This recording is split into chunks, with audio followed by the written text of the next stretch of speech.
gone home. I don't know about Sue. Okay. Sue's probably skipping gone home class. too. Yeah. Well, Sue's sitting in. Yeah, Sue's Jade. right. You have to go in. So. Someone close the door then. What about the light? Hold the light. Well, should we do the question in full light and then... Questions in full light. I mean, if it's going to be clearer, then yes. yeah, full light.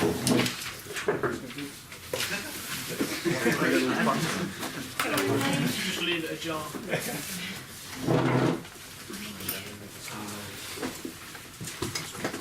No, we were just... Johnny suggested that we had a second look at the questions for helping Stare at them. helping you picking helping you choosing your questions, clarifying what might be in them. So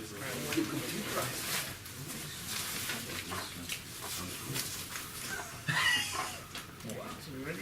Deep breath. Hello. So Johnny suggested that we have another look at the questions for any questions you might have throughout your choose to clarify what they are about and so forth. Have you read them again after last week? Have you started thinking which question suits you more than another? Yes. Yes? Yeah. Oh, okay. Well, I added to a short list of 1 last week, and during the week I've gone up to a short list of 4. Excluding 4. And then you should pick the fifth and be after that. Well, maybe, yeah, maybe. What was your first short list? Number 5. Number 5. Yeah. What, why, how? What do you find interesting in it? Well, it's sort of it's a bit of a classically sort of philosophical question, isn't it? Really. No, the classics. It's like what is space? Oh well, that's easy. Like 7 years later, you're still absolutely nowhere near answering it. So Okay. it kind of appeals in that sense. But it gives you 1, 2, 3 markers to walk through it. Yeah, I know. That's what put me on. Okay. So your next shortlist brings you where? Was 1, 2, and 3, 1, 2, or 3. and 5. And So you don't like 4? so the image seems to be of no interest. Well, I was just discussing it with Talis then. Disgusting or disgusting? Just because I'm sort of not working with traditional image, I was like, but that it doesn't rule that out in anyone. And would the recording work as an image to you? Yeah, potentially. Potentially. I'm not saying it needs No, to be. but yeah, it could absolutely be. Would the technology of recording work as technological for hire? Not the technology, you know, when it makes a distinction between technology and the technological. Oh, blimey. Yes, but probably the listening to it more so, I would have thought. Okay, so there is material there as well. On question 1, when I was juggling, if I can, jumping from, because it says not only with reference to Heidegger's King Nestor remembrance, but link it to Heidegger's notion of A equals A. And it's how you bridge the one to the other that I'm still sort of grappling with. How do you jump from King Nestor remembers to Heidegger's discussion of A and A? We established that what King Nestor remembers was a kind of fiction. Note that. So we've got that, and there's kind of stuff embedded in the text where he's skirting around the truth, because he's got his own agenda of disclosure to Telemachus and so forth.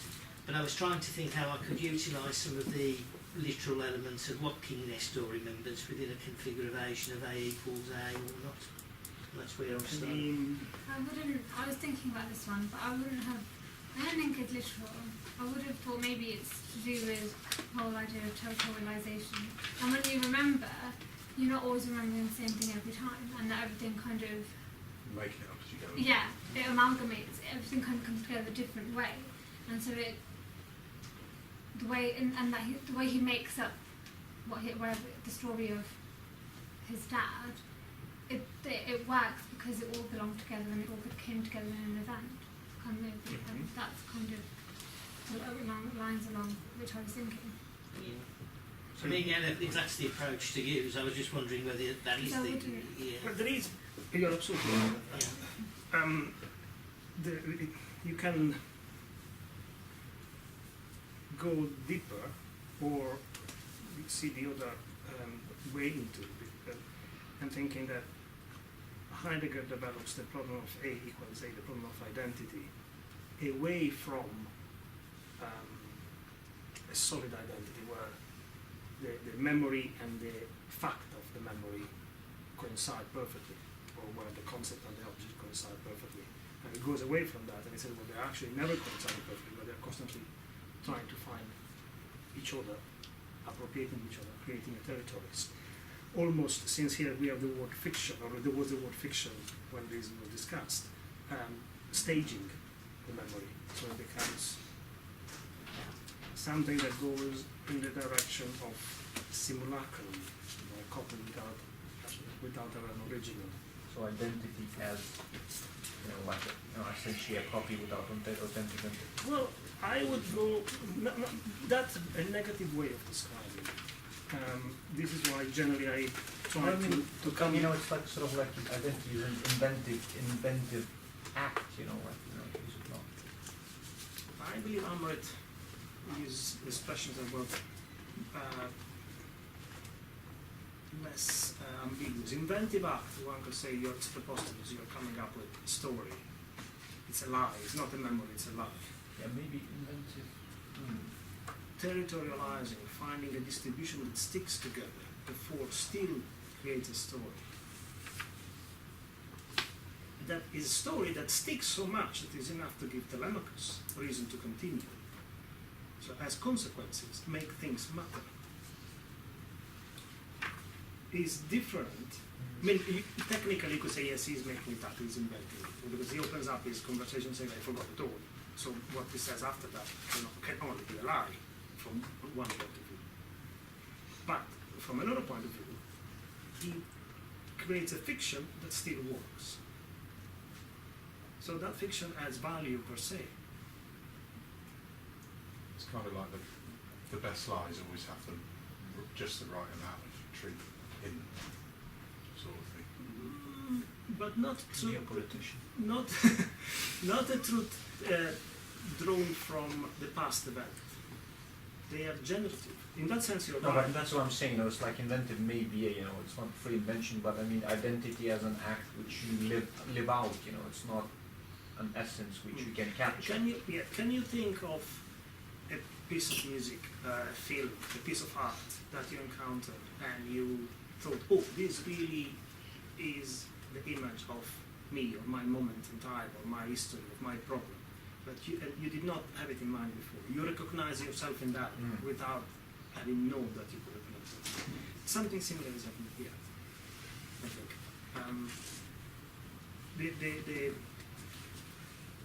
The memory, instead of being a screen, an image better that goes backward to a fact, to an event, works on the surface of itself and has consequences without having antecedents.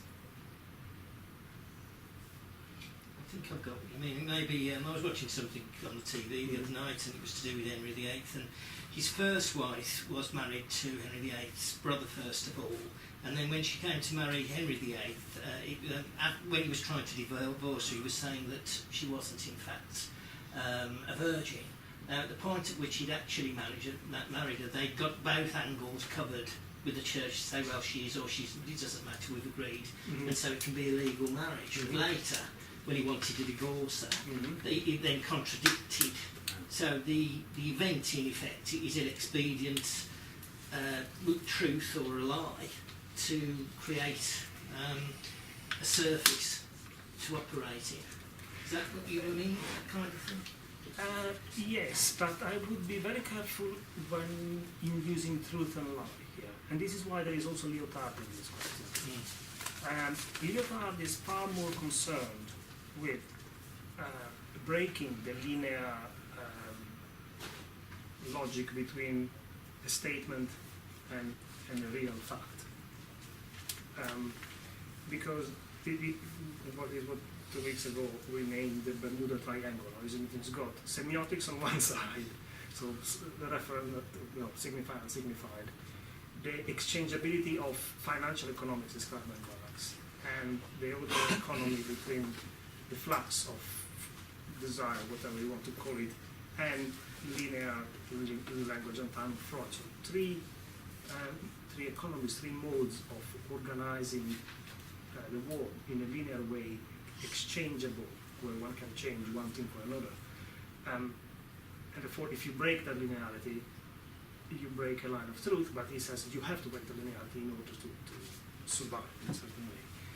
But the notion of surface memory and the notion of appropriation in Heidegger looks more on, in my interpretation, looks more at the generative power of the surface rather than the surface as an interrupted linearity of a function of truth. If it makes sense. Nope. What you said earlier. What? Well, it doesn't make any difference if I understand it. You can try to change that. Stepping stones. You talked about a linearity. You mentioned fluxus design. You mentioned some Nietzschean aspects, and there was a third element. What was the third element? No, not Nietzsche. The semiotics. Semiotics. Lyotard mixes in that horrible book that is so difficult to read. We'll go back to it, so Yeah, don't okay. worry, so you can have more of that. Right. Semiotics, Yeah. which makes a grid between a very rigid linear grid.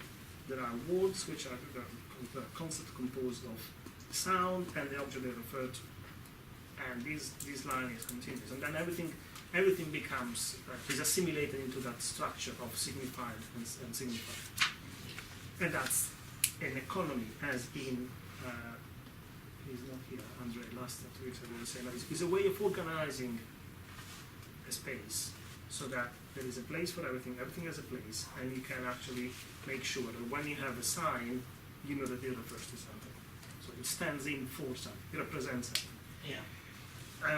Obviously, money plays that game too.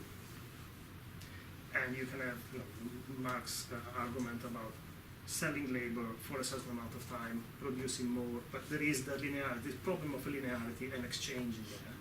Now, something similar, and I have to repeat again, I don't know Freud well at all, so I just have this picture in my mind that comes from the interpretation of dreams, where the linearity, there is no longer a linearity as in signified, because there is an unconscious to put things out, but there isn't a beyond. But yet they are organized on this side, but there is still an intention to a translation that becomes highly problematic. There is an issue of translation there, put it like that. So these are 3 economies: translation, representation, exchange, if you like. There are 3 economies.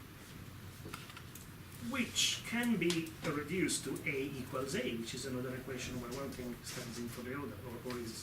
But the fact is that the dream of the principle of identity was that the 2A around the equation would actually be combined in a solid unit, which would be the foundation of all ways of thinking. And Heidegger started saying it's highly problematic, this doesn't work like that. And actually there are 2 things that are elusive to each other and capture each other. Entities can only have an existence if they have an essence, but this essence is nowhere to be found, and vice versa. The essence per se is never encountered, indeed, only appears through the entities. So they are mutually elusive and mutually appropriating. So is what Heidegger called ground as ground, you could call it a known economy, if you like. Right? It's a new strange thing that stays together, makes sense, supports sense, as you were saying, as Andrew was saying, but it's not that solid conclusion of closed synthesis, sealed, like in itself. Now, the image of the memory in the lay terms would seem to require the same linear equation there was a fact, I have seen it, before I have a memory of it. But this guy first has forgotten the fact, and then makes up a completely fictional memory. The funny thing is that the memory still works. It holds within itself, it makes sense, it is coherent, but also it gives inspiration and strength to Telemachus to go on and still look for his father. So you have the problem of saying this is equal to that, which Lyotard calls an economy. Somehow you find it again interpreted in different ways in all these different works. Yeah. And I believe that this is what the question aims at. The story with Nestor is more complicated than that, isn't it? Because he says, well, I knew him and he was a jolly fine chap. That's the sort of... Yeah. I know a chap who might know, and he sort of passes on to someone who could remember, but who did know what had happened. And that's irrelevant. See, I don't even remember the passage in the book. That so doesn't matter. but- Right, okay. I was Guy trying to attach some read it significance. soon, so it might enlighten us about the passages. Yeah, actually, I have totally forgot about that part when I was because I read it just in the beginning of the course. But it's true that Nestor Yeah. made out the memory. Yeah. Well, one doesn't know that. And By past, reading that into it, past- there's past nothing in the more- story to say that he did. But you never said, I remember much of your father anyway, Yes, He's he not did. going around circles, And he said he was a jolly fine chap and that sort of thing, but I have no idea what happened to him. What he did though, if you Lost in actually... And you don't know Shifts that or that's whatever. false. There's nothing within the text to say that that's But- That false. is No, right, no, yeah. he did say that, but without going into too much literally. What he did was pick on pieces of information which Yes. were consistent with the version that he offered to Yes. Telemachus. But if you go back and compare it with the Iliad, there was a lot more going on which he missed out, where it was clear that he probably did actually disagree with Odysseus, but he just never mentioned that as part of the version that he gave Telemachus. So it then had its own expedient element of change to it, which is what I was trying to tease out with A&O. That's right, but the point of the tale is he I can't remember who it was, but he knew someone else who knew what had happened, or might have known what had happened to him. And in actual fact, they had to capture him. Do you remember that hanging around on the beach? Yeah, yeah. Find out, and then he knew that he'd been captured by the Sirens, or whoever Yeah, it was, the yeah. Sirens, it was someone else. But that's all irrelevant. It's just the business that Nestor made it up that he Yeah. remembered. This idea of an expedient version of the truth to fulfil Yeah. The expectation. the expectation. So there is, it becomes very interesting because if you're thinking of economies here, there is an economy between the expectation of Telemachus and the answer of Nestor that is entirely different between the older equation, between what has really happened to Odysseus and what the Nestors remember. And nevertheless, these exchanges still work. The first one between the expectation and the response is far more contemporary and far more interesting to us. Now, it's much more artistic, or it's much advertising, if you like. Right? It really plays with more ephemeral things, and indeed it goes to the surface, which functions and produces results. And that's where the Without- Lyotard Exactly, without the need of rooting it into a solid ground of the fact that happened and my certain memory. Or the level of coherence is enough Absolutely. to produce Yes. Very good. points Yeah. of departure or whatever. But it's not a different economy, is it? But there are always economies, but Hmm. the interesting thing, I believe, is that the notion of economy starts as, let's call it a hard economy, something that is related to the hard object. These many potatoes cost this much money. And then you realize that actually, depending on how many people want the potatoes, the cost goes up or down. And then you add, so what Ivan was just saying, that the expectation of Telemachus gives reason for a new memory to be generated by whoever, and that as currency, literally and metaphorically, it can produce more. So you're right, they're both economies. But what one's fixed and the other is... The other one tends more to a simulacrum, as in this copy that looks like any other copy, but the other copies have an original and this one doesn't, but still works. And it can be highly disruptive, but nevertheless very productive. But you know, there's not like sort of our notion of identity based on this sort of like, you know, simulacrum, you know, we don't really have a, you know, like each of us, you know, an original referent on which we base, you know, like our, you know, ground to base our identity, you know, like anyway, so. Yeah. It's just, So it seems this question is clear to at least this part of the table. don't do number one now. That's one final thing, Of that course. it's about nature training. Yes. Any pointers on that? Did you remember what Nietzsche saying that text more or less? None of that, no, so that's No, we don't the old sequence that is. Does anybody else remember what Nietzsche saying? Why I am so wise? What? Why I am so wise? Why I write such good books? And so Because forth. he Because he's a was twat. ill and then he got better and he knows how to. Oh, what's the word? Not be decadent. What does it mean by being decadent? There is no issue of what does it mean to be alive. It sounded What like is to be decadent present. meant kind of taking things as a given, whereas when you're not decadent, you have to work everything out for yourself. And so, in that respect, but by being decadent, you just accept the territory and go. Whereas when you're not decadent, you make sense of everything yourself. So you re-territorialize and you make sense of it. Mm-hmm. And is that passage where he speaks about all his diseases and Yeah. feeling alive when he's ill because he knows he's going to get better or remembers health? Shifting states. Exactly. So the passages for him are more interesting than points. The tension and differentiation between one point and another is far more interesting than the point itself. So that the area open or the speed rather than the direction becomes relevant. And in this case, again, the path to get somewhere is more important than where he left from and where he's going to. So you see that the end points of an economy are somehow vanishing for it's the surface of the trajectory.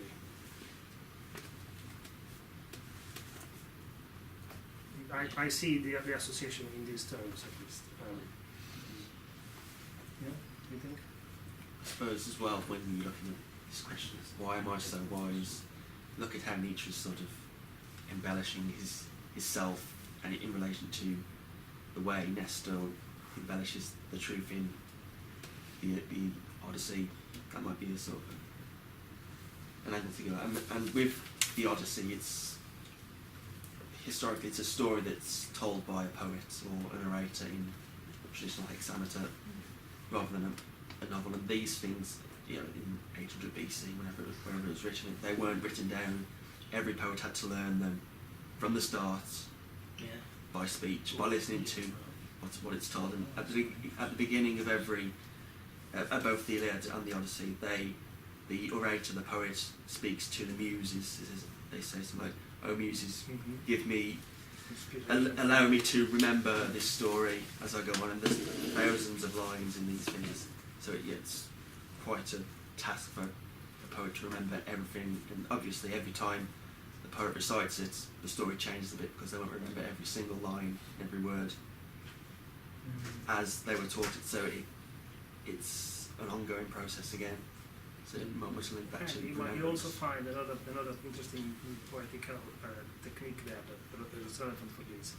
Every so often you find sentences of 1, 2, or 3 lines that return, and they say the same thing. And they are moments where, because there is a lot of improvisation in structure in the hexameters of the text, allow the singer to think of the next bit, because these memories are like bodily memories.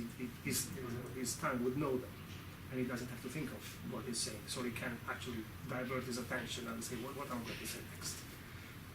And so often these come up, and they are used to separate sections in the written text, but in the singing they were used as fillers to allow for the composition of the next. So you have these markers and these continuous varying structure of the narration, which is quite similar to both Nietzsche and what we're going to discuss later in Fractals, actually. Would you link those ideas of fillers or markers to Lyotard's concepts of folds and when they start to talk about fractals, or is that something completely different? Well, it fits, not immediately. What do you mean by folds and fractals in Lyotard? Well, I'm still coming to grips with that from the previous weeks, but as part of the ephemeral skin, the tensile, and the event linked to remembering, there was a discussion of how within the ephemeral skin folds can occur, and you have then there's elements to do with segments, and how segments, if I understand this, was when we started to speak about, which I'm not fully aware of yet, with fractals. And is that going in that direction when it comes to what you were saying about these fillers, that there's a repetition element? No. I see what you know. They are more, if you want to relate it, or better, maybe yes, but not as directly. They relate more to the refrain chapter in the Thousand Fractals of Deleuze and Guattari. Right. I mean, this question mix these four authors, and the same concept that return from different angles. So, what does it mean to remember, or what is the logic of the senses, or what is space, or what's an image, are all ways to look into the same knot, or how you can have meaning, being to the cohering and existing and functioning without having a ground on which it is rooted. Okay, if you just copy what's in the video, you have the essay question written, I guess, now. Anybody goes for question 2 or any other one? I'm doing question 2. You're doing question 2. What are you going to, or what questions do you talk about? Well, I kind of understand kind of parts around the rhizome, or I've got a fake understanding. The challenge will be then to link it to Heidegger's move. That's where that jump has to be made at some point. I think that what Amrit said at the beginning somehow was quite clear. I don't know what I said. About the territorializing, the memory, the direction of the memory that is not relating to the historical fact, but nevertheless. That's memory. Every time I think about memory, it's the same thing, but it's never always the same. You always have kind of different parts of it that emphasise or it shows itself in different lights. There's always parts of it that you're never going to fully access. And you'll always have part of it, but you'll never have all of it in one go. And it's kind of that, and in trying to I need to remember what I said. I said that part, but then I can't remember now. There is something that relates to the question concerning technology here, the notion of enframing and the perdurance, as in realizing that there is an enframing, realizing that there is, outside is not the right word, but there is a relationship with something that is broader or more open than the enframing, but that cannot be exhausted. You can never reach that. So Heidegger in the question concerning technology does not say that we have to reject enframing. We have to be in a more balanced terms with nature, while we know that nature gives us fuel for life. Is it not a move against a bit of a reductionism? Even if you think did you compare it to semiotics? Yes. Semiotics is a very reductionist, I think, mode of enframing. Yes. In a way, Heideggerian, saying, come back a bit to your more body logic, sense logic. Yes, but he is also saying that at the same time you cannot avoid the enframing. No, but be aware of the fact that you cannot avoid it. And then where you experience that is no longer in the rationality, because the rationality is the enframing. There you experience it on something else, and you're right on the central body of this perdurance. Before I think the Hegelian line was sort of the only legit way to pursue thinking. So I think that was sort of say not rationalist positivism, but something metaphysically you can say I think was the only legit way to proceed.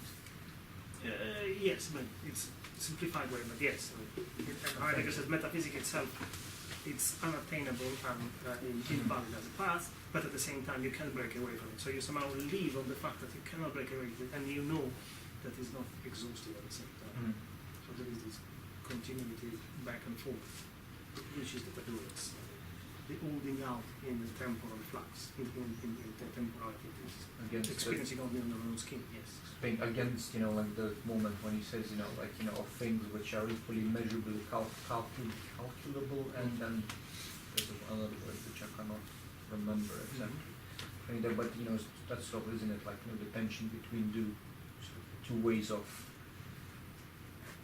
being, I guess, you know. So, Yes. One inside the framing, inside the another one structure, falling in, and falling one, out. yes. So then it becomes also the gate to discuss the part that senses as and sexual and sensual is once the end frame is identified with rationality, then it becomes quite easy to open up the rest of it.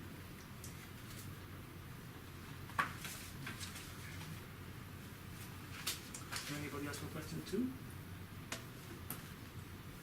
Wow. No? Okay. Question 3, complexity. Any fire for complexity? Are you joking? No. Complexity is cool. That's not complexity. It's Looking at both of you, that's the first word which comes into my mind. Cool. Cool. Oh, yes. Yeah.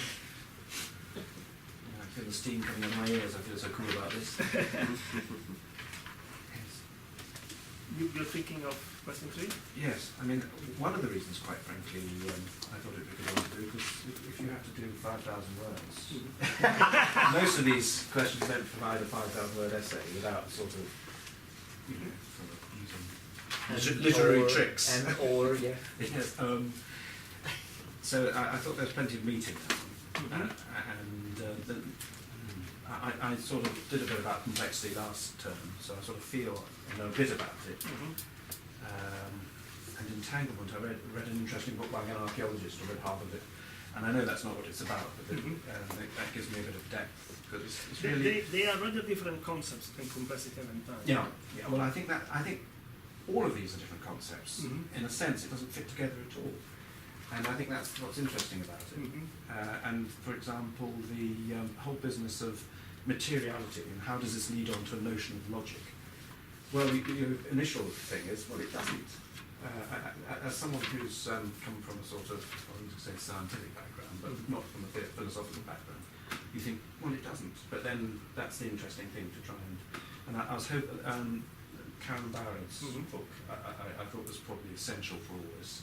It's also very long. For the entanglement part, yes. And also this business about materiality and logic. If I understand the problem properly. Probably, you're absolutely right in saying that some of these things are not immediately related. You can go through it picking some elements. Like if I would answer these, I would do complexity, starting with materiality, the discontinuous, multiple and nonlinear, those fit together. The fractal would fit in there.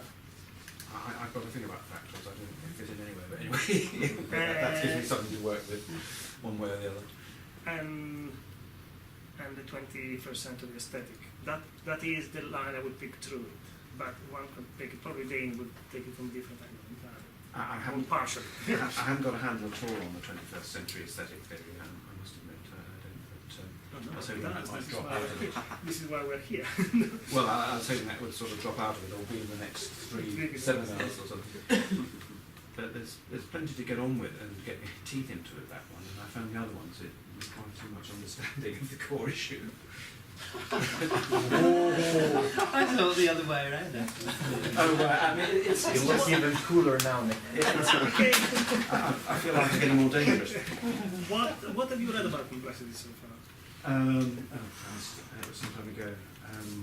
I read that book you told me about. The Moment of Complexity. Yes. I probably got about halfway through that. There was the Cilliers book.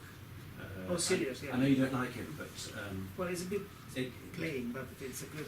it gives a lot of sort of information, sort of background information on complexity. That's one way into it. Who else was working on And there's thermodynamics? Sort of. Well, I mean, it's stuff I've always been interested in, but I haven't. Because that's another way into thermodynamics. thermodynamics, as in thermodynamics goes very quickly from being the science of heat to the science of information. Oh, right. And the two, because there's a lot of correlations that plays in there. So, whether entropy is about things becoming lukewarm toward static balance, or information, or you do not have enough difference to still make a difference, it's the same problem than heat. It might, I mean, today we're going to look at complexity through fractals a bit.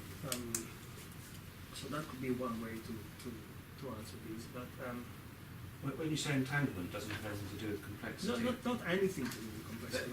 That's another sort of boundary, isn't it? That's something. Is another exactly. It's a very good way of putting it. It's another boundary. And I think this question's all about boundaries. Because sometimes I think we just sort of lurch from one thing to another, assuming they're all continuous, but they're not. No, they're not. They're different You're people's right. ideas, and they correspond to an extent. They are tangent in some point. They exchange some parts, but Yes. they're all, yes. So it's The notion of there being boundaries in these concepts could be a very interesting way to go through. They've been challenging, certainly. yes. Well, I was thinking that. I was thinking that there are a certain number of sort of things to leap across boundaries.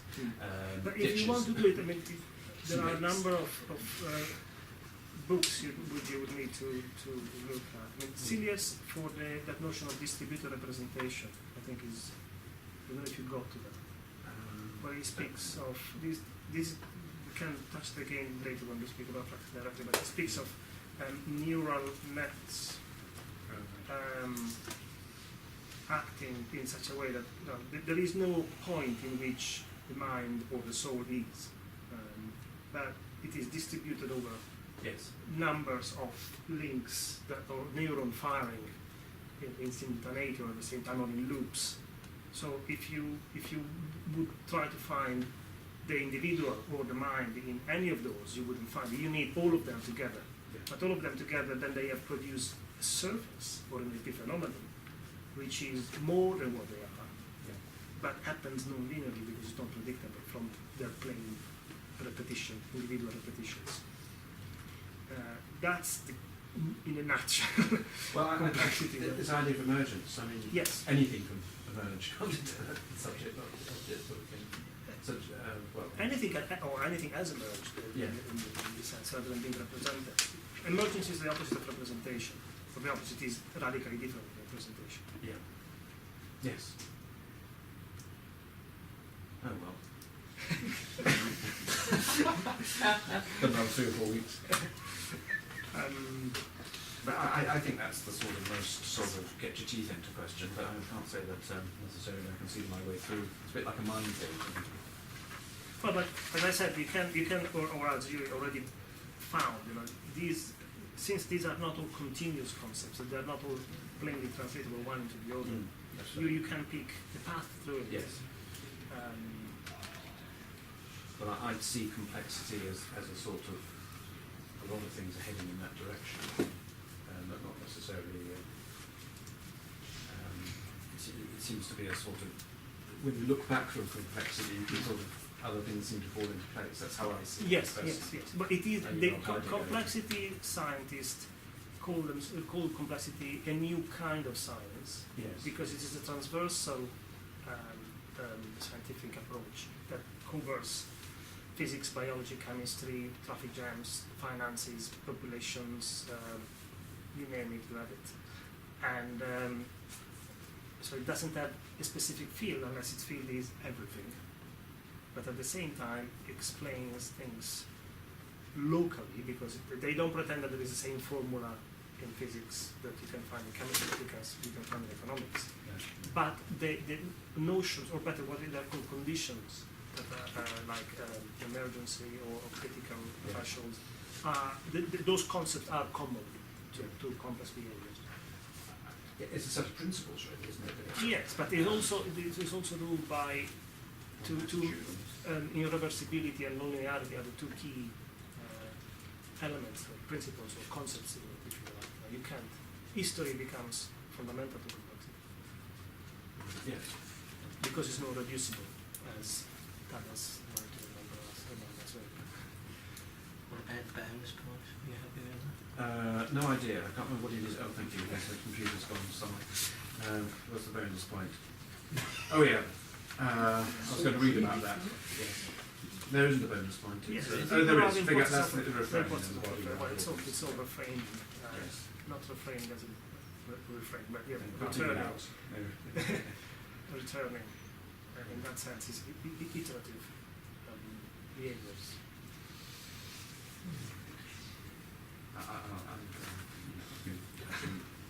Fair enough, yeah. Okay, question number 4.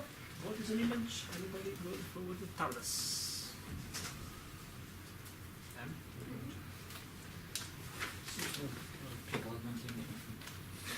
Citizen. They're all in space. I'm doing all of them, I'm doing none of them. Good luck. Carry on. Try not to think about it. It's the best way to cope with these issues. Yeah, so yeah, repression is the best thing. Please discuss in relation to A, representation, B, copies, C, thought, references Heidegger's notion of poetic infection, identities and defects. Bonus point, and this is difficult. See if you can link these to Lyotard's notion of economy, Veduta, which is in discourse figure, and Paganism in his libidinal economy. How is representation different to copies? Different or similar, like, actually, I think they're more similar concepts. When Johnny read it out, she said for copies, she said digital. I put digital with a note to. You can discuss digital into the as well, yes. How is representation different to copies? That's actually a very interesting question. If you have a substance A and a substance B, and then you make substance B into the shape of substance A, then it's that representation. It's not a copy because it's different substances. But if you made another shape of substance A, and you had two shapes of substance A, that would be a copy. Is there any kind of... Would that be Sorry, kind of repeat that again just a bit slower. if you had substance A and substance B, and you made a shape of substance A, and then you copied that shape in substance B, and A and B were different, but they were the same shape, you could say that that was a representation. But if they were both, if you just multiplied the same thing, so that magically there was one, and then magically there's two, or no, because then it's the substance and the shape are indistinguishable. You can't say which part of the copy is in the substance and which is in the shape, like, because if the substance was existence, then there would be no difference in substance anyway once you write it down to it, so that argument doesn't really hold any water, so yeah. That was brilliant. No, I'm not joking. You arrived at a good point there, definitely. It's just like The if two you- coincide and conflict. Any other go at representation of copies? I was kind of going to say something similar to what Amber said. Well, it's, No, I'm not. I think Go on.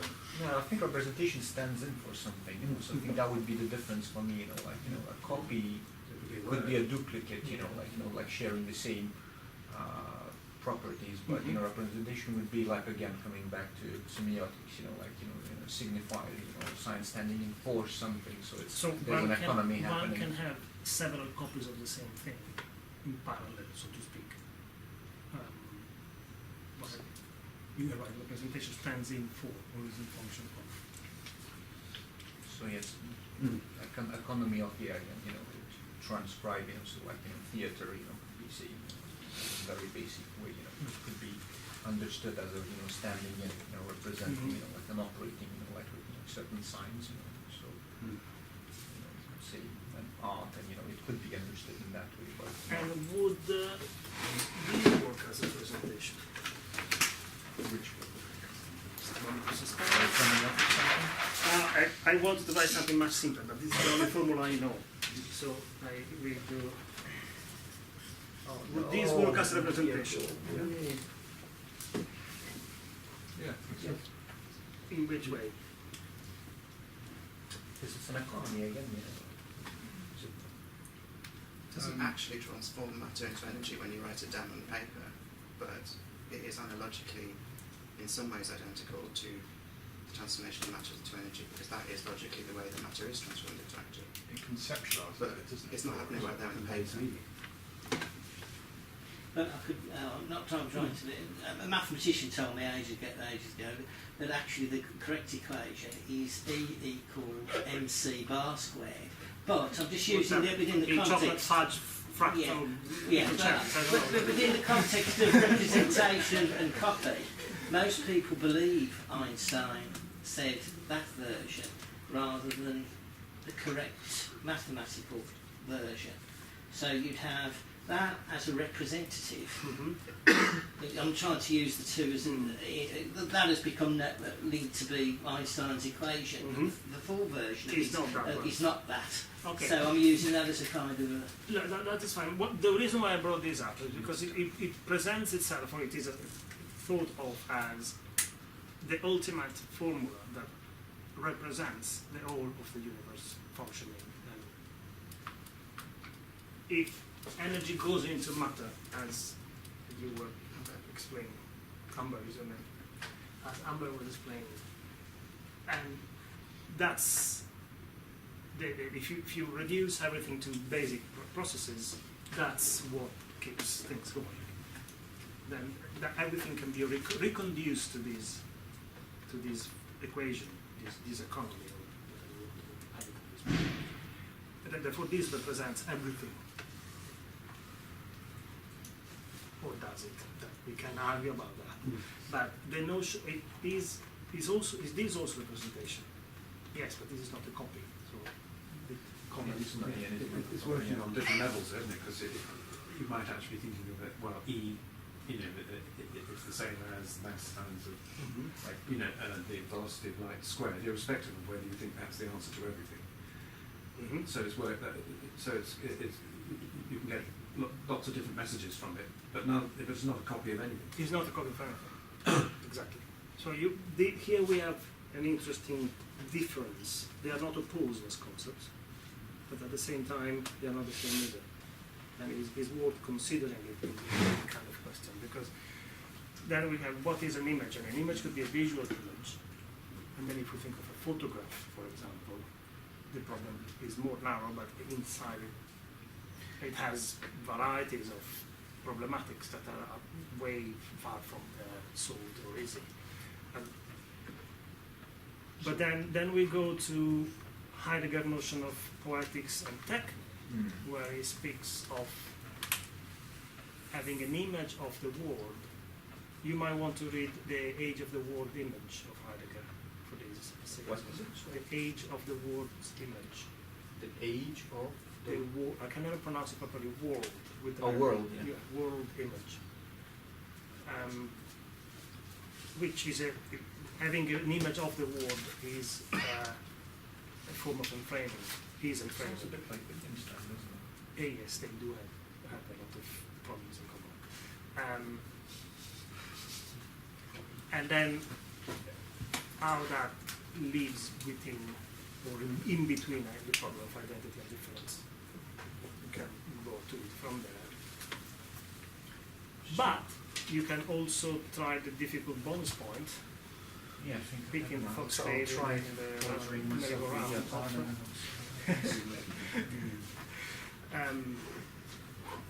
And for all those who paint, I strongly suggest that you read the interim chapter titled Veduta, a fragment of the history of desire, in Lyotard Discourse Figure.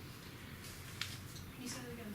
But in this Lyotard Discourse, Figure, which is a very thick book, there is a middle chapter that divides to the two main sections, titled Veduta, a fragment of the history of desire.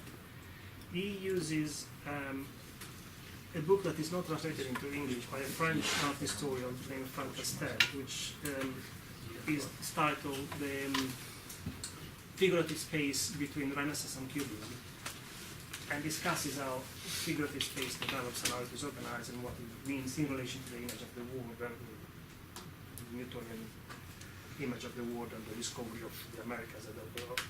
But it's very interesting because it is exactly a perspective as an image of the world, as the fact that you can present the Dürer machine, for example. You can represent the world in a way that is, at the time, was supposed to be the true way of representing the world. So, and yet it's an invention. Has to do directly with the notion of inflation of Heidegger. And is then shattered with Cézanne and Cubism breaks it down. But it sets in an economy. You can also read, if you like, the first, which is rather accessible. The book is not very easy to read. This chapter is, but the rest isn't.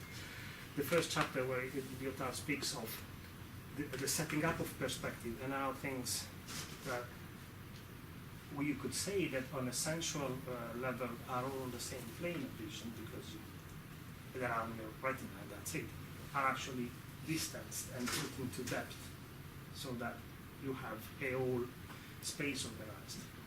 Which is not, it's the same problem we were reading about a few weeks back when we were looking at Foucault archaeology of knowledge in relation to Heidegger. I don't know if you remember the idea of framing units of discourse and forms for organizing discourse and history. So this is, it is valid in general, it is emphasized a lot for visual practices, if you want to, but it does constitute an economy, so then we can talk about it. I just wonder, how Heidegger intends, like a representation of it, and how, how photograph would play, like in this game, seems like, to be more problematic than a painting, I think, Yes. There is, Efflux. Efflux, nobody knows Efflux? It's a website. Yeah. And they have an Efflux journal on the website. In the number of the issue of January, there is an article by Ito Sterry, video maker. Ito Sterry? Shame. Extremely good Vietnamese German video maker. Fantastically good, actually. What was the name again? Hito Sterry. H-I-T-O. Sterry. S-T-E-R-E-I-L something. E-R-Y-L, isn't it? What? E-R-Y-L. Hito Sterry. Sterry. And she goes into discussing how digital cameras have software that decides for us what makes a good photograph, down to those automatization as if the pic a smiley face, as if a smiley face would actually constitute a good photograph, and so forth. And then photographers that are not just producing advertising go a great length to find ways to add noise to those images that are supposed to be perfect, so that the image is actually interesting in some way, because they have become so aseptic, because they respond to an image of what the photographic image should be. That is actually created by some technician or some marketing representative who has an unconsidered image of what the world is supposed to be and applies it without awareness, or with political awareness in some sense. So there is, you're absolutely right, there is plenty you can say about photography there. That's like quantizing in digital music programs.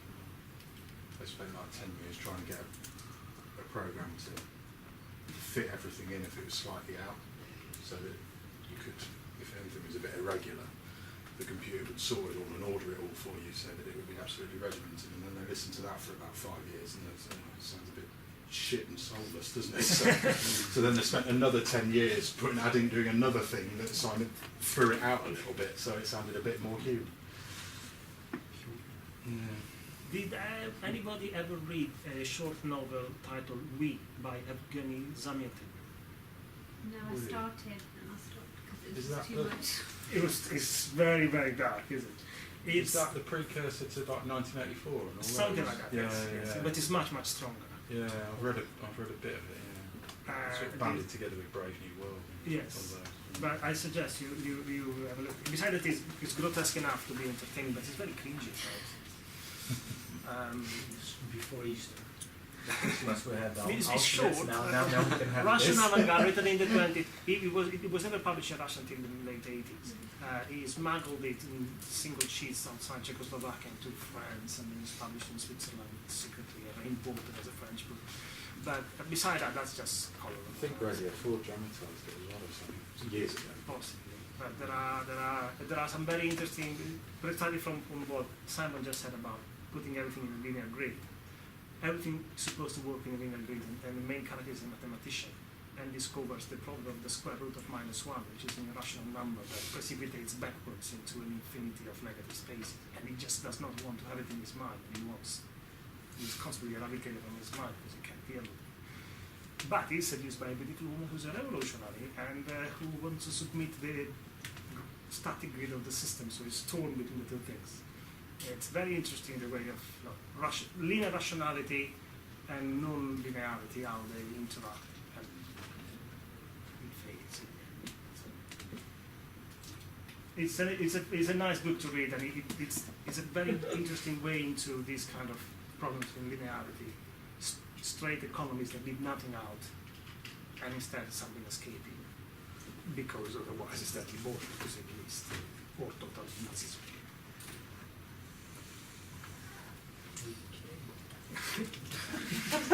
Question number 5. What is space? The final frontier. Final frontier. Exactly.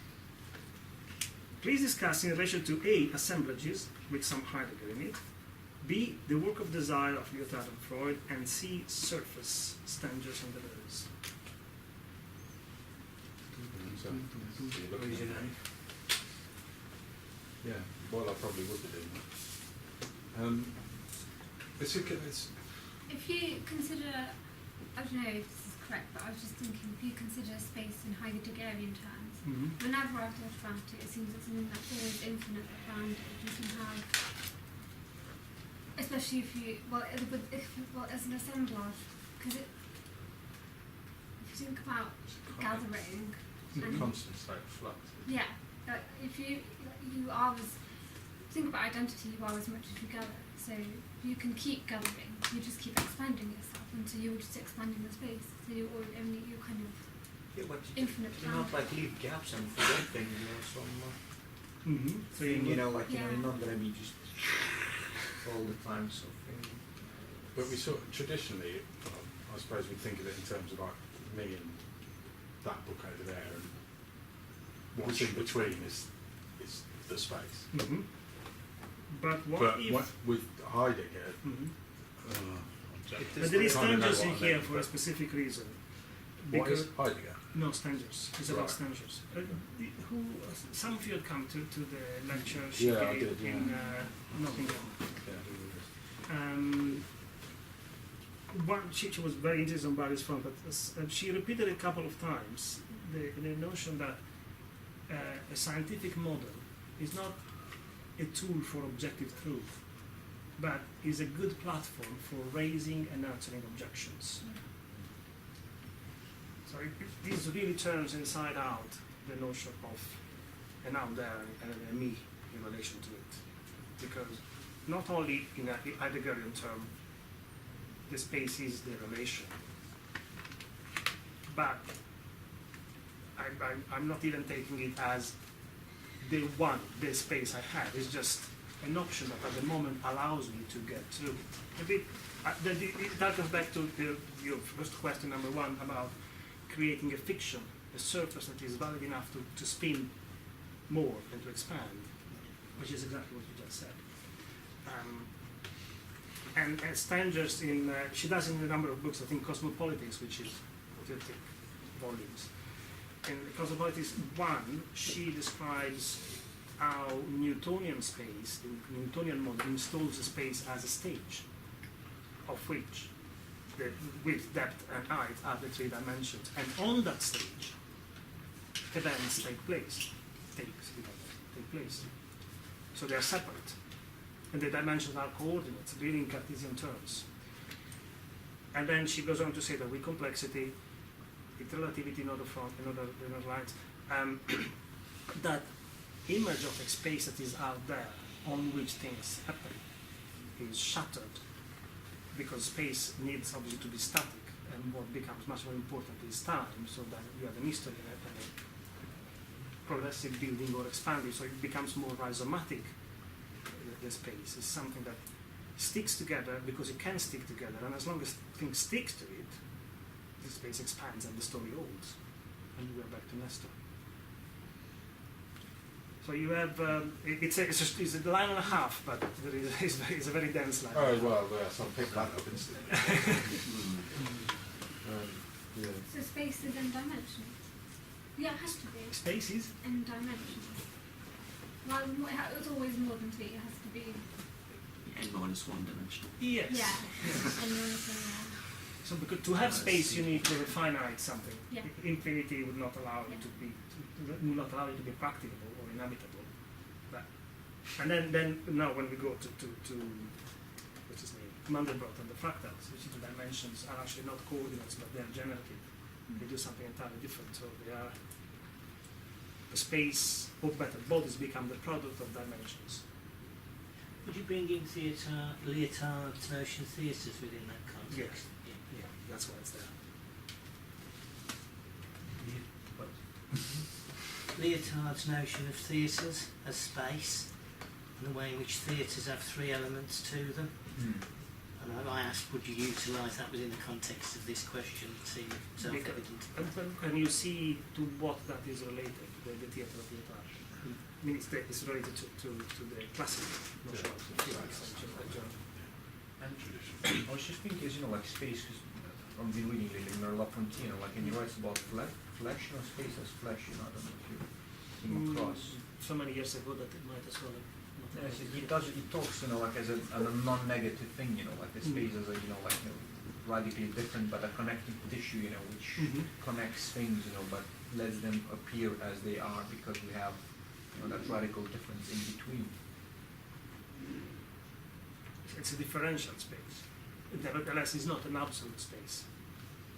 It seems closer to Heidegger's notion of. It is, yeah. It's, I think, very much. I don't know, this was just one of the things that put me out here. How would you link the concepts of space to time-specific issues within the context of that? Well, there is a shift of paradigm so much that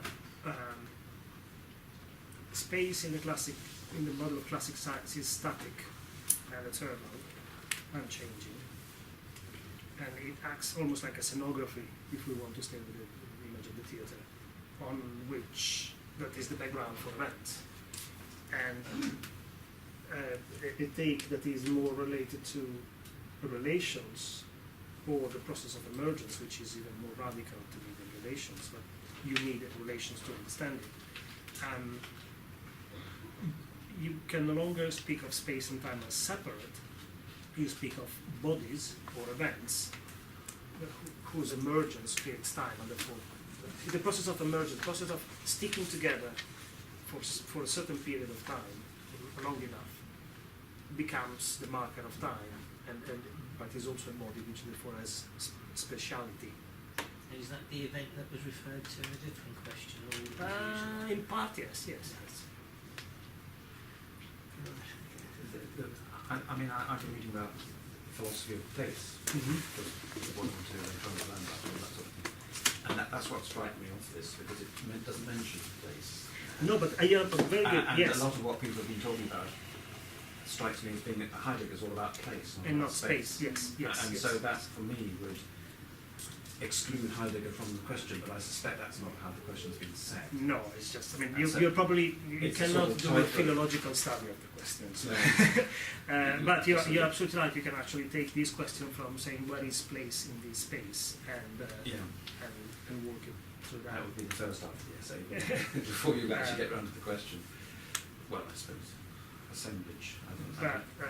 For those that are concerned both with the notion of space and complexity, Stenger's, whose 2 big chapters we're going to look at in a couple of weeks, I guess, can be useful.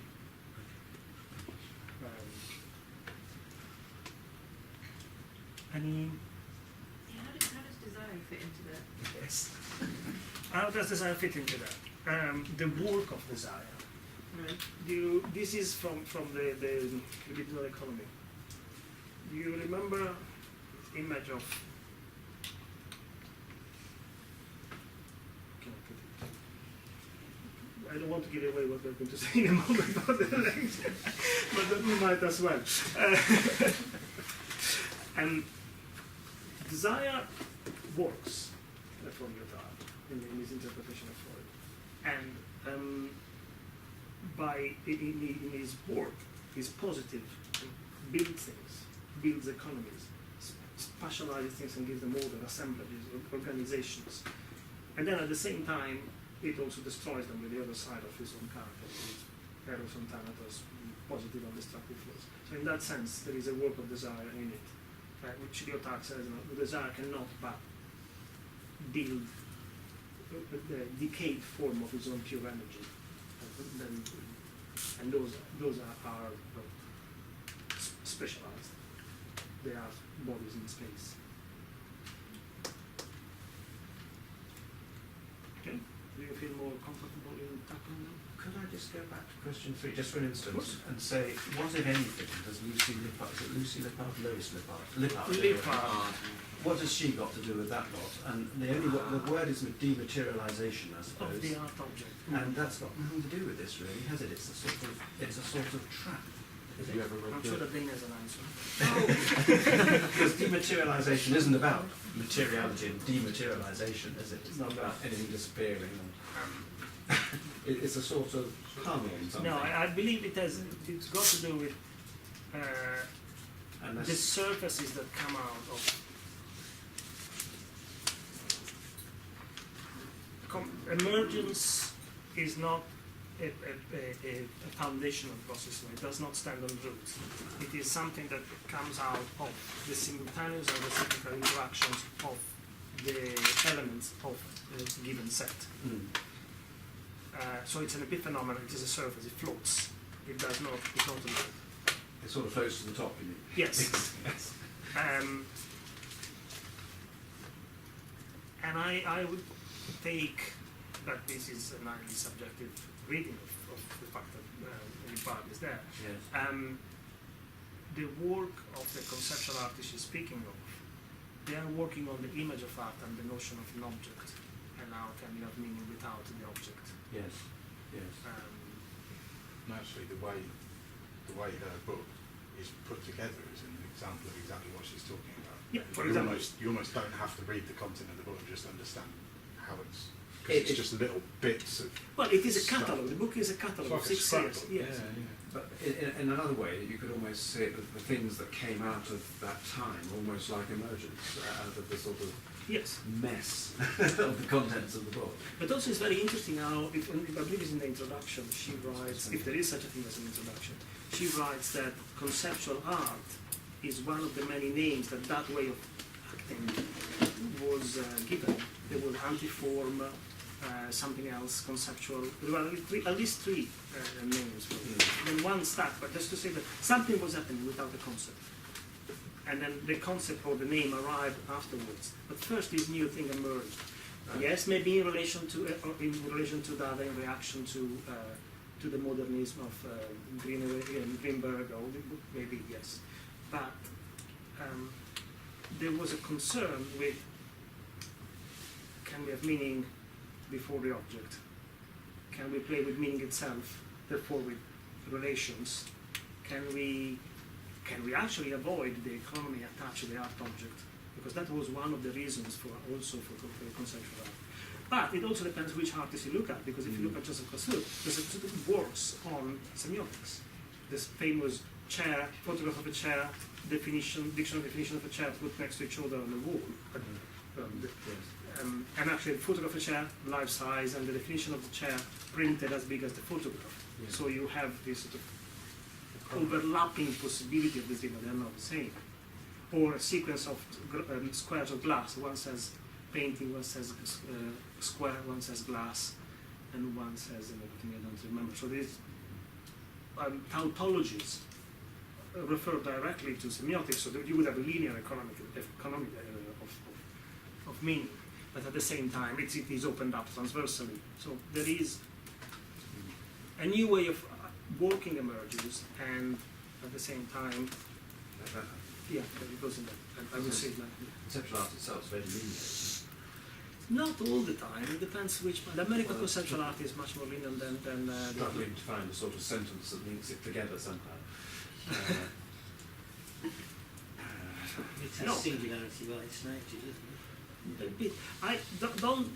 If you find ways to discuss Lyotard in there too, there are more markers to say, well, does it fit, doesn't fit, in which relation it doesn't fit or it doesn't fit. It's this whole business Yeah, of yeah. boundaries again, isn't it? Yeah, well, I think that what Lyotard is getting at is that there is no, this idea between materiality and immateriality isn't sort of the question. This question of dematerialization is similar to Derrida's idea of deconstruction. It's not destruction or construction, but it's a way to sort of unravel the systems and reveal the binaries, the forces that sort of at play. And what the conceptual artists did, a lot of their work was cheap, it was ephemeral, it was produced on these ready-made materials, and it, in that sense, it broke free from very singular space-time coordinates as the art object. So their work in this sort of cheap, small way, this mobile way, had a sort of movement in it, and it could go sort of across borders and into realms, territories where art usually didn't go. And in that context of 60s Cold War era politics, being able to sort of move across borders and into different realms gives this art specifically a very different way of making meaning, doing things, and I think that would sort of contribute to the sort of answering of the materiality and this idea of the multiple, the non-linear. It doesn't stick to its specific object, but it's a way it can move. It can be smuggled into different places, into different arenas. It can comment on things that otherwise an art object in a museum is just inert and sort of blocked out of many different discussions. I think that might be a way to sort of come into that. I mean, maybe Johnny's article on fractal philosophy might be a way to also look at it, but I mean, if you want to quote Johnny's article in an essay, you want to sort of get it right. Also, there are some moments of conceptual art that are still exquisitely modernist, and some that are already looking entirely in another direction. There is a piece by Lawrence Wiener that is he has cut a square in the plaster of the wall and removed the plaster and exposing the bricks, and the rubble is on the ground. So if you think of the modernist painting that works on the characters of the medium, and therefore takes the painting as the surface, in that sense, like just one more development of that. The painting is this square thing on the wall, and can I do with that? But I'm doing minimalist just rather than adding something and remove it. But then there is the rubble of the action on the floor, as much as there is a piece of Robert Morris that is a box with the sound of its own making. So it keeps the history of it in the piece, so the process is kept alive somehow. So you have all this experimentation that looks into the processes of construction. Yes, it's a sort of process and a sort of direction, isn't it? You can sort of see where it's going, but I can't for the life of me nail it down. I mean, I can't sort of in the first describe week, Johnny, I think it was in the first lecture, talked about fluxus, and you mentioned the effluxus, and we looked They are at not related. Yeah, no. I was trying to see whether it did relate to that, because I was trying to see where that went in relation to other parts. And then when you said earlier about the fluxus size, so you wouldn't bring any fluxus related art into the answering of that kind. Cause Why not? Yes, if fluxus was ephemeral by definition, Very disruptive, very absurd. So you might have elements there. All right. take it as it comes. I assume that you have watched at least one documentary from the Secret Life of Chaos, but if you haven't, before we enter the discussion or the seminar, we'll look for a moment at something that should set the mood, to say the least.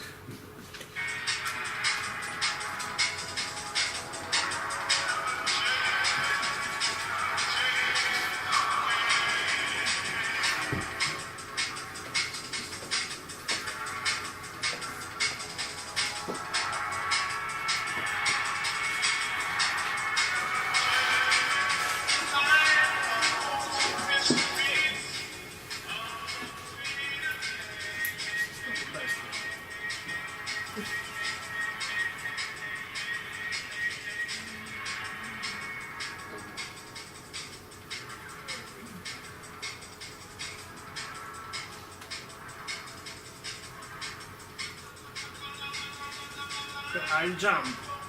Sorry.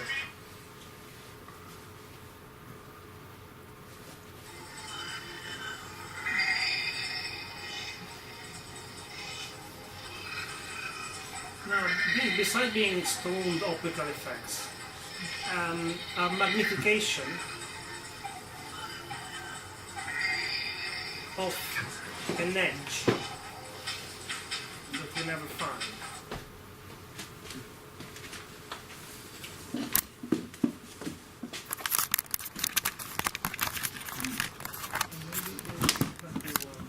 Comes up with a fiction, and the fiction sticks because Telemachus believes it, and it gives him enough strength to go on looking for his father. So, in a certain way, the rhizome is something that emerges, and is different than the skin of Lyotard, which is something one can emerge from and merge back into. There's this sexually desireful soup of, you remember it was so colorfully described, of objects and bits of sex and bits of bodies all being together in this order. Do you follow me on this? I asked Johnny this one, so she did say yes, so I feel quite secure of this. They're both metaphors, aren't they? We're not suggesting, no one's seen a spinning libidinal band, they don't exist, and neither do tubers or rhizomes except under the ground. We're talking about metaphors, aren't we? And with the fractal, we're also talking about, it's perhaps not a metaphor, but it's only virtual. Far less. I mean, the fractal is... Are you going to claim that they do exist in the natural world? Fractals, according to Mandelbrot, yes. Well, I'm not sure that the natural, some aspects of the natural world do behave like fractals with an unlimited band of numbers of self-repeating. So a fern, you repeat it 2 or 3 times and you get to a stump and it doesn't do it again.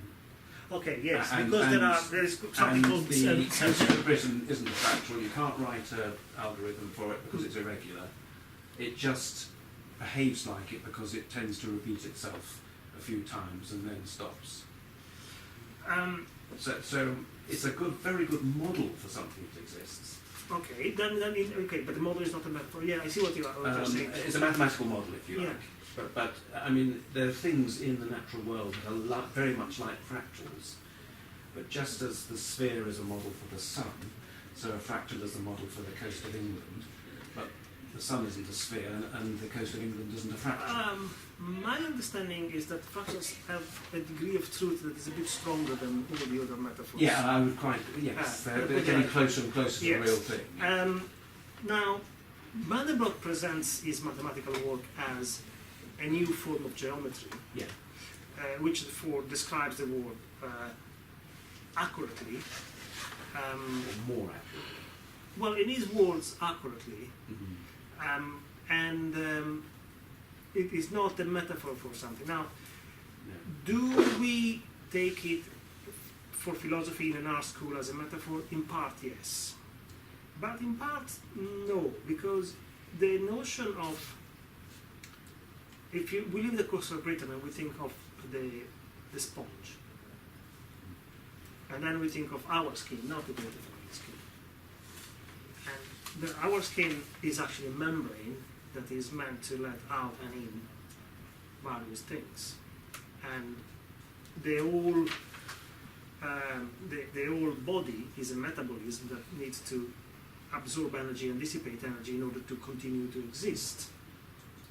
So But it's not literally. I mean, it's not in the Mebius strip for a start. no, it's not. The Mebius strip is a metaphor. I agree. Yes, right. Okay.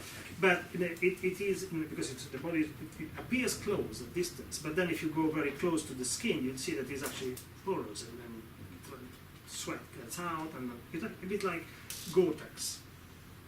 Gore-Tex is a just a second. Let me finish the thought. Gore-Tex is a funny membrane that does not let water in because it's got holes, but the holes are smaller than the water molecule, but they are larger than the steam molecule for some reason. I don't know why there's a difference there. So that if you sweat, the vapor can go out, but the water cannot seep in. But that's so. Oh, it's waterproof, nothing. But no, something is not proof to everything.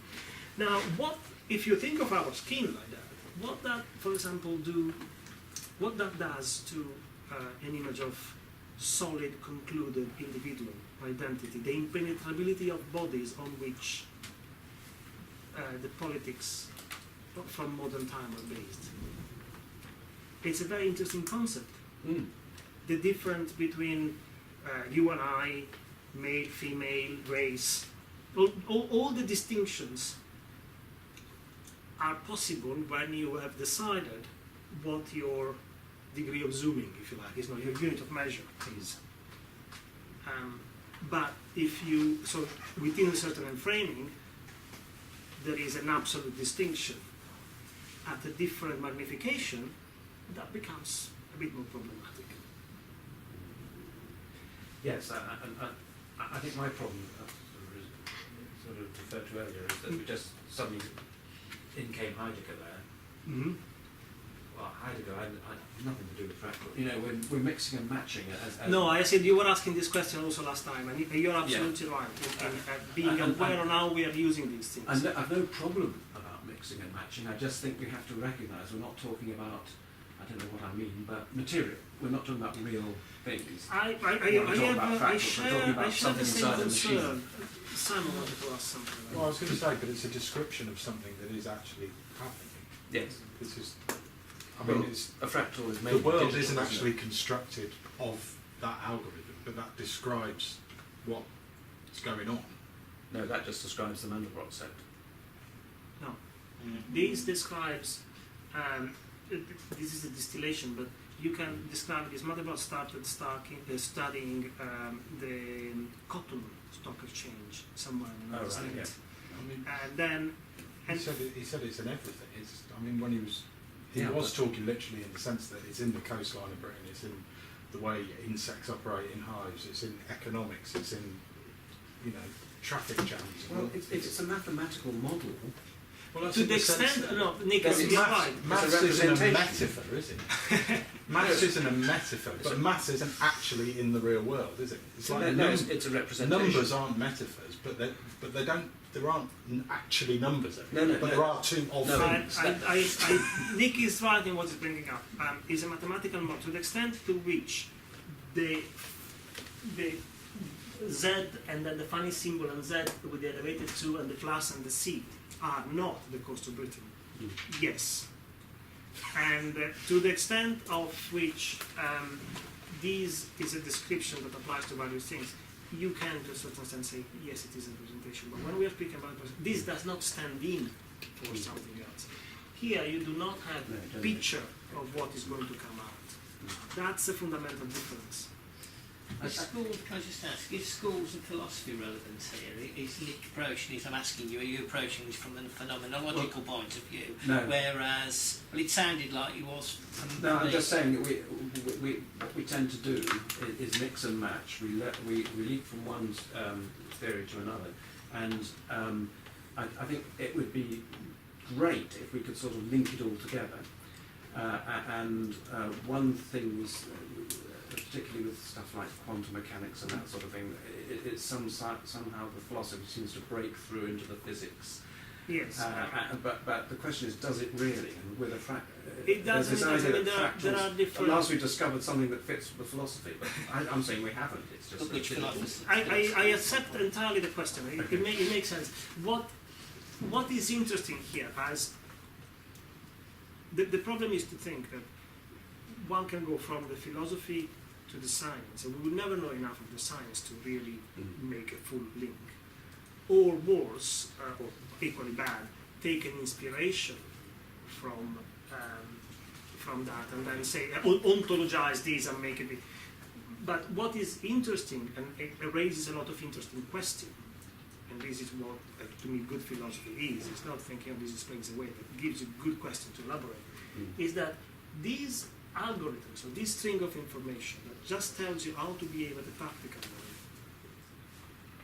level, and after a lot of iterations generates combinations that are complex. This is interesting if you want to go for that question. Let me finish. Configurations that are complex, as in they were produced non-linearly, because this does not know what it's going to do. It just repeats. And therefore creates configurations that were not representable at the beginning of the process, and therefore cannot be reduced to the state of the system at the beginning of the process, because there is no direct representation. So that this becomes a very interesting description of how a surface comes to be. And a lot of the evolution is based on this, the idea of evolution. When you say something else I didn't say, we're heading towards saying that fractals are linked in with complexity. They are absolutely, yes. Well, they wouldn't be if it wasn't for the plus c, would they? If it was just z doodah z squared, is that squared? Yeah. Then that would be very mechanistic, wouldn't it? But this is a feedback loop, right? Right. So it means that the system, whatever the situation is here, is it's multiplied by itself, and then it goes back. Right. Okay. But you can think of it as a lot of participants or elements into a system are interacting all together simultaneously and reciprocally. So you do not have one and the other and the other and the other. They are all doing the same thing, or whatever they are doing, at the same time to each other. So you have, the whole thing acts as a whole. One of the descriptions of complexity is that you have a system where you have simultaneous relation between part and part, part and parts, part and whole, parts and whole. So, and everything happens at the same time. So it's a big mess, apparently, but it's not a big mess, because it goes on and progressively produces distributions which are assemblages, have spaces of time, have real economies in it, expectations and desires. So it is a very good way to look at how a surface comes to be. This is why I wanted to make the difference between the great ephemeral skin as this thing that produces and reabsorbs things, and the rhizome as something that emerges from the possibility that things can stick together or not. We can look at it from the point of view of evolution, because this describes evolution, but Darwin did not have this formula. There is a famous example of evolution which was tested I believe in the Galapagos Islands, in this century, in the 20th century, to test the theory of Darwin, where there were birds that were eating seeds, and there are 2 or 3 years of little rain, and the seeds become much harder. So only the birds that have a strong beak manage to break the seeds and therefore eat, and therefore they have enough energy to reproduce or to feed the young. In the space of 5 years, which is a very, very short space, all the birds that had smaller or weaker beaks did not reproduce, so they are disappearing. And that species of bird has now got stronger beak because only those that had originally the strong beak enough managed to eat enough in order to reproduce. So you will see that drought, those that have the stronger beaks manage to reproduce, make offspring with stronger beaks, which manage to eat more, therefore manage to reproduce, and in 5 seasons, the other didn't reproduce and they all will die progressively, so there is no winning of the stronger or the weakest. Just some stop reproducing and others continue reproducing, and you have a new configuration. In this sense, it describes things. You can say, yes, this represents it, but it's a very, very different way than the representation where everything can be reduced to basic elements because it goes wherever it's going. There are issues of probability in between, which I don't master entirely in order to explain them properly. I think in evolution used to, does talk in terms of a spontaneous mutation to produce a difference, and then that's selected for. In actual fact, this makes it much more powerful, doesn't it? By Yes. saying actually that It spontaneous gives it- mutation is part of a sort of system of things going on at once. Question number, whatever, it gives it a logic Yeah. because it explains that spontaneous mutation. Spontaneous mutation would seem something quite Just one thing. nonsensical, you know. It's changing because it decided what decided to. And then you look at it because it hasn't got, the bird population hasn't got an agency, and the bird like us would not have enough of an agency to say I want to grow a stronger arm. But if it would so happen that the story of the beaks could be any other story, then there is a spontaneous mutation which is just done through randomness and repetition. Now, this is very interesting because then you come to have something that makes perfect sense. Now, the birds have got stronger beaks. Now we have a situation that is close or not to revolution. Now, whatever you want to name, coming out of these non-teleological, there is no image of the system. There is no image of where the system is going in this. And yet, it produces coherence. Can I ask? Sure. You talk about it being complex, but I just want to clarify what that means because whenever I hear complex, I always think eyes and complexity. And so, what does it mean in this context? Complex.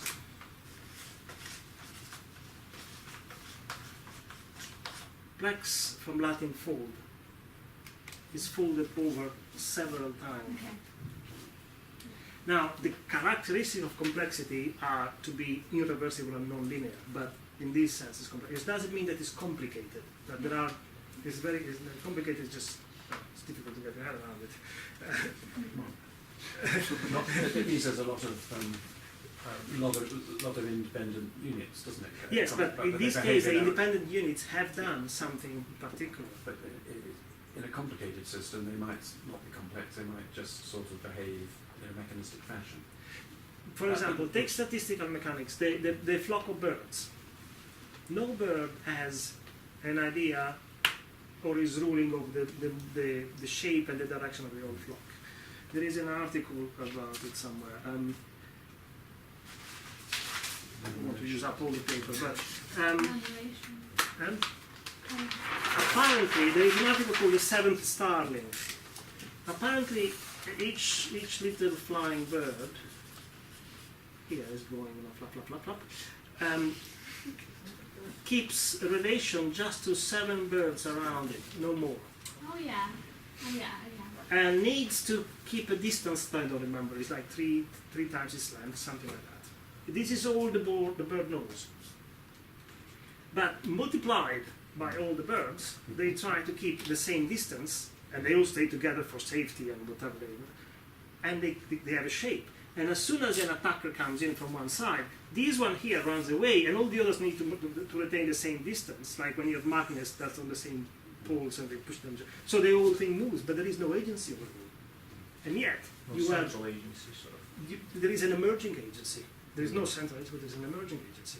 Is that what the plus C is? Is that sort of external thing Is coming that in to influence? the it? input? The plus C is the Is it like an input into the is system? the here? roughness. It could be the fact that we're looking at beaks now, Or we were looking at the droughts in the previous year. Give you a Yeah. trying to explain the C if you like. Okay. I was gonna say. Well, in this example, C is sort of a constant. It's in the fractal. It's usually what's it called? It's a complex number, which It is is actually a complex number. it's a real number plus an imaginary number, which might be like 1.8 plus 2.04 I being imaginary number. So that's what C looks like in that, but in other ways it's sort of a context. It provides not a limit, but it provides sort of an arena within which things happen. So if you look at E equals mc squared, that's not an E. C is the speed of light, 297,000 meters per second, whatever it is, and that provides sort of context of the universe. Everything moves relative to each other. Everything moves relative to the speed of light. There's no negotiating with the speed of light. It's a limit, but in a funny kind of sense, it provides a reference point, but it doesn't give a whole meaning to the whole system. Our bodies still move relative to each other. It's just that this sort of context provides this sort of surface within which things sort of start to happen. So yeah, I think if you think of C as sort of a context, or this, not so much a limit, but a limit that's unbounded, that doesn't. It has a relationship with C at Z though, doesn't it? As Z changes, C must change to accommodate. Well, no, let's say C is spontaneous. I was trying to get to you saying it's a constant. It's a constant, but it's the noise that it cannot break through. You could call that constant whatever you wanted to. If it changes, Z changes. No, it can't. No. So C never changes, but you say That's what I'm trying to work out, because C never changes for me, but if I apply that in context to that equation, if Z is going to be squared, and then you have plus C, yeah. then it goes back to Z. Yeah. You see what I'm getting at? But then that Z is put back into the system. If you started with a different C, that C will stay constant throughout the entire algorithm. Yeah. So you can start. it's Yeah. not like if we go faster, the speed of light changes. Doesn't matter where we are in the universe, the speed Right, of I light see. So it's is always the same. Right. Wherever we are, yeah, okay. whenever we are, that doesn't change. That's okay then. Yeah, I understand. But surely it's the C that makes the whole thing unstable. Dynamic. And dynamic, yes. Yeah, exactly. It's like Because if it was just Z, even though that is feedback, They Z, would have Z nothing squared, to grasp that would be on. That would be just that would be squaring. complicated but not complex. No, you wouldn't. They would not hold on to anything. It'd just They be would the same. precipitate into. They wouldn't. Even the process wouldn't happen because. Yeah, right. So you need the constant. if that was zero, Yes. To then make it. you just have zero mass and zero. It would just be zero. It's see like the difference. Yeah, I think it's a difference, isn't it? It's a differential. The differential. Differential.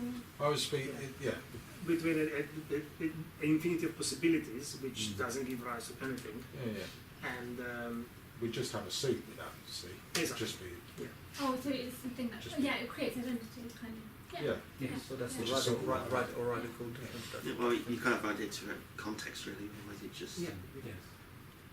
rightness. But that identity would only arise after several iterations, wouldn't it? well, you can also say that identity, yes, but you can also go through different identities at different stages of the iteration. I mean, in order to get to us as complex systems that are dissipative metabolisms, we had to go through different forms of hominids in, I don't know how many thousands of years ago, or animals, and then just fish, and then plants, and then some biological soup originally, and just carbon before that. So there are degrees of complexity that build upon complexity, and then build upon complexity, then build upon complexity, kind of thing. And that's why it's very interesting and is different than the linearity of the classic model of the world, because you cannot go back to the origin but by spending at least the same amount of energy you've spent so far. But actually, I can't understand the mathematical demonstration, but they say an infinite amount of energy if you want to go backward. So you have the irreversibility of this process, or if it is reversible, it still has to go through all the steps. You don't jump back. You don't have the moment of the moment of total reduction to basic elements just next to you, conceptually. So it's like, from constellation to constellation. basically. Exactly. And that's why it is complex. That's entropy, is it? Yes. You can't get back. It's like Humpty Dumpty. You can break the breaking, but you can't put them back together again. But actually, then in terms of entropy, recent complexity studies say that there is no sealed system.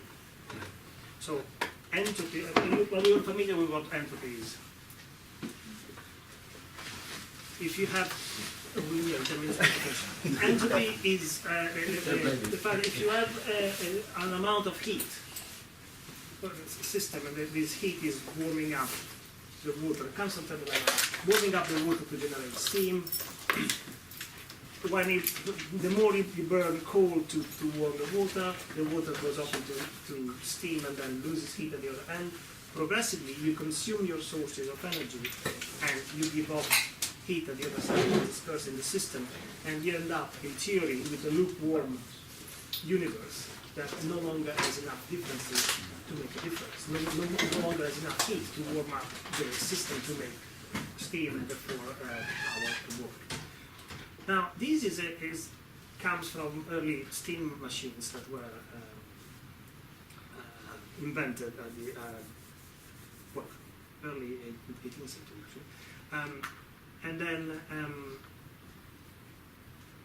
they developed all this thought around it. But very quickly, the scientists realized that the idea of a closed system is an idealization, because no system is perfectly sealable. So you can't perfectly seal the steam engine, but even us, we as a planet, we could consider planet Earth as a closed system, but actually we survive because we absorb energy from the sun, and we dissipate that energy as well. Now, the sun itself has got atomic fuel, and as long as it can merge and fuse whichever atoms it's fusing out of the pressure and the heat it generates, it will last. In so many million years, it will extinguish and explode, and even our planet will disappear. But then maybe those particles might collapse into another cloud of gas. So the system is always open, and entropy is leaking in that sense. But nevertheless, you can't go backward linearly in order to reconstruct what you had, or better, go back to the original particles as it had. You could do, but you'd use a huge amount of energy. It's more, an infinite amount of energy. It's like going faster than the speed of light. You can't. That's a constant. And the claim that scientists make around it, especially since you might do the complexity question, pre-Regime and Stangers, is that the irreversibility of complex system is a universal constant as much as the speed of light is for straightforward physics. So The irreversibility of complex systems is a universal constant as much as the speed of light for straightforward physics. Now, without going too much into these details, which I find fascinating, but maybe for you a bit too abstruse or obsessive. What is very interesting here is to see how this process, which in principle is very, very simple and is actually blind, there is no overall plan to get. There is no teleology. There is no teleology whatsoever. Ends up generating forms of life. Ends up generating distributions with real economies, expectations, and desires, and availability to give or not to give, therefore to raise or to drop the value of what I'm offering. Things stay together, whether they are bodies or societies. Political tensions emerge from this very simple repetitive process. And this was an amazing breakthrough in the early middle last century, because it was seen as an error. I mean, Mandelbrot started working on what was discarded by mathematicians as absurdities, were called monster curves, that were seen to be aberrations that for some reason had come out of calculation, but they were actually errors. Let's leave them aside. Someday someone will straighten them up. He started looking into that. He said, there's actually something interesting here. And he discovered that those curves were actually producing something very interesting. There was a law behind them. And what I find particularly interesting, yes, you can say we might take this a bit as a metaphor or as an inspirational model, less than a metaphor, is that these dimensions are generative and not coordinate.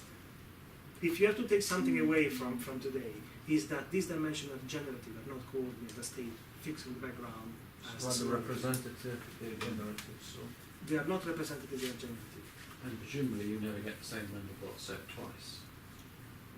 As far as I understand, no.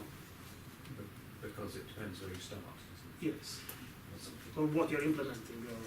You would, if you were able to start in exactly the same position in the set, you'd But get the then- same set, but you never start at the same But the place. time changes. But the time changes, but also there is a problem of infinity of measurement. No.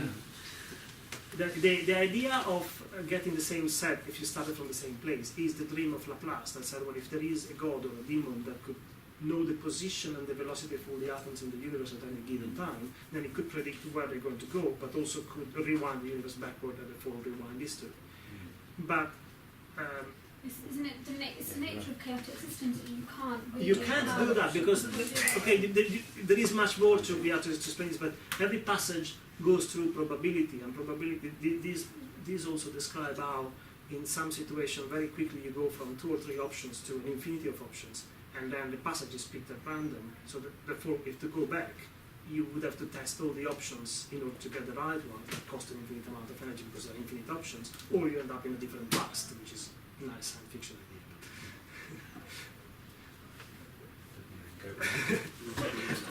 But leave that aside. Just stay with the fact that surfaces can come up, especially the rhizome.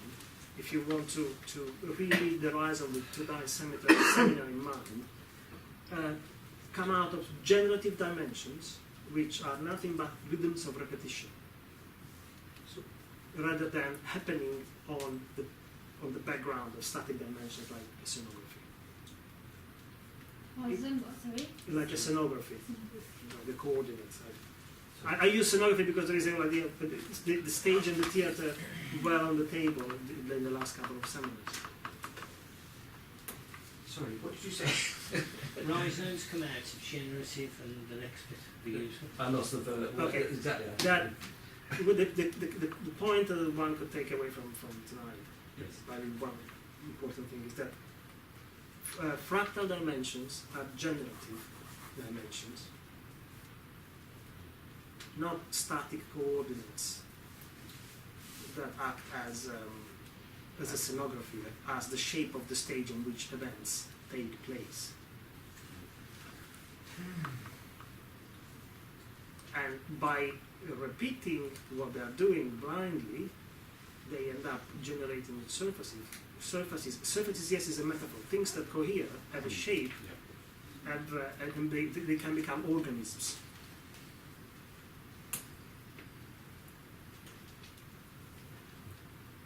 Oh, sorry, they become. Organisms. They can be a mountain, which is a rock. It's not organic, but they can also become organisms. Where does the rhizome fit into this? Does it Well, the rhizome, according to Deleuze, somehow emerges precisely like that. There are possibilities and repetition. The rhizome, the refrain speaks precisely of these turning and returning and returning and returning. Oh yes. That's right, Like doesn't it? that tends to be sort of like a repetitive act, you know, with a degree of alteration.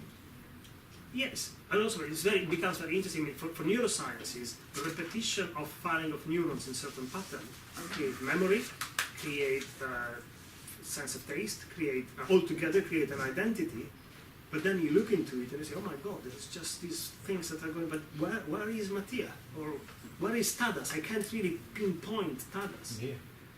But if I zoom in, there is all these things spinning madly, and you never find this pineal gland that Cartesio, Descartes wanted to find. It's quite similar to finding a name. I mean, the algorithm is essentially a nickname. If you're looking for substance to a naming to a name, whereas you don't find this substance of your name anywhere on your body, but it has it does contribute to your identity. It is your identity in a sense. Your name is full of, you've got all these attachments and assemblages to it that makes it up, but again, it doesn't have these very specific attributes which just exist on their own. They're always open, they're generative, they're always contributing to an identity in that sense. But it's still something, which is being repeated, that's how we get the, process of identification, because, if we go from state to state, which is so alternate, to another, I think, the possibility of recognition, just wouldn't be recognition, even the word sort of implies repetition. No. Recognition implies that there is a territory, or better, or a universe, a total one, as in you know what is there, you know what the boundary is a priori, and you recognize it. You recognize something that, in a way, you had already known. Maybe a priori, maybe metaphysically, maybe through a formula that is an equation. That no, if you think about recognition in this sort of formula, I think. Yeah, but the recognition has a very specific sense in when we're talking about these things. Is recognizing, it's coming to know something that a priori, on a metaphysical level, was already there. In this case, we are not getting the something was already there. I didn't talk in that context. Like when I meet Nick, I know Nick because I've met him before. Oh, I see what you mean. Yeah, so talking about sort of like that. Whatever that was. It was The idea of rethinking, relearning is very dialectical. The is always returning essentially. So maybe you see something, I think it always sort of brings about the dialectical. Yeah, but this unframing, and the same, I think if you to be able to measure something, you need to capture it and frame it and then let it go. And yeah, but this is what I was saying earlier, that when we'll go back to the example of the coast of Britain, once you settle on a unit of measure, then you have the possibility of measuring, which is an event. You have stabilized the identity of the coast of Britain into a specific figure, and then it is manageable, but is also fixed, so it's enframed. Now it is a simplified example, but if you think of Heidegger's notion of enframing, that speaks of nature as being something that is conceived as being there for us to be consumed. And it's very green, ecological, environmentalist in that sense. So, well, actually, no, nature is not for us to consume, it's something else. We need it to be alive, so we need to consume some of it, but consumption should be done with awareness and realizing the value of this, the generosity of this offer that nature gives. So, and the idea of standing reserve is a frame put over nature to give it an image, to give it a function. A measure, yeah. Yeah, a measure. So it introduces a form of representation, whichever you want. Is that then okay? Is that then do you not create a form of cognition with this? You do create a form of cognition within which you recognize. Yes, but here this is what I got you wrong. I understood wrong earlier. Sorry. Here that's not there. You got it. Still doesn't explain where the feedback comes from in the first place. Yes, but that's they always have the problem. It's another issue in philosophy called facticity and the fact that Why isn't everything just going like that rather than feeding back on itself? I hope it made some sense. Groping in the dark for a light that isn't there. I just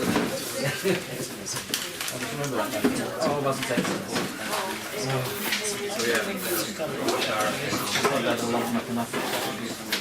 Adopting way of looking at it. And my question, I don't know necessarily the answer. I wasn't thinking as a sort of concern. No, but I mean, you describe yourself, so I think that came through. What I was trying to see then, is what alternate school concept or phenomenological does this